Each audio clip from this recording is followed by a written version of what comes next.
The life of a hermit had been kind to Hilgio. After renouncing the world of men in a rash rage of self-importance at the age of 18, Hilgio had lived for 22 forlorn years of solitude in the basement of his parents' home.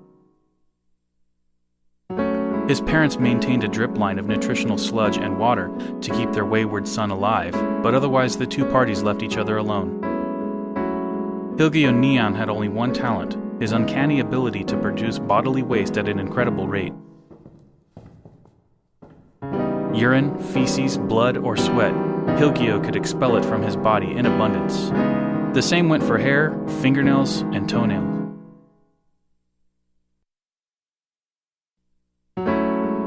He spent the majority of his energies producing, collecting, and organizing a wild world of waste, and all this effort was directed towards the isolated goal of creating a wife worthy of his love, one made from the excess of Hilgio's own flesh and blood.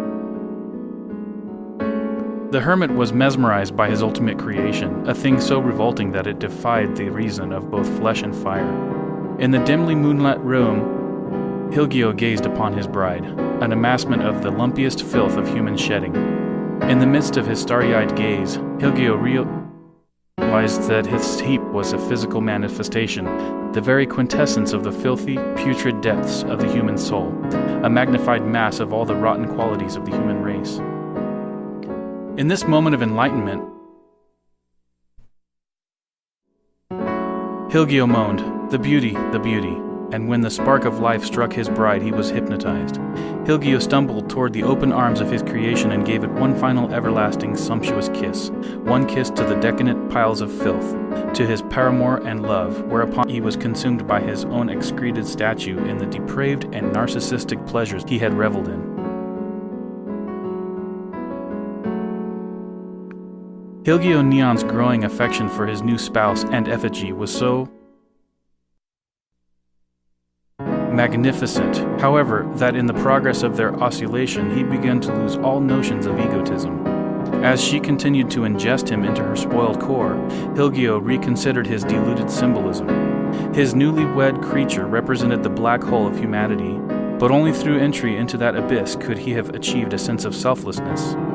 He came to love the monster in those brief moments so magnificently that he was willing to sacrifice his nicely organized bundles of cells for the sake of its development. "With honor, I give my life for the beauty," he elucidated for himself, and unknowingly for a passing rat who derided the irony and trudged forth toward its seed.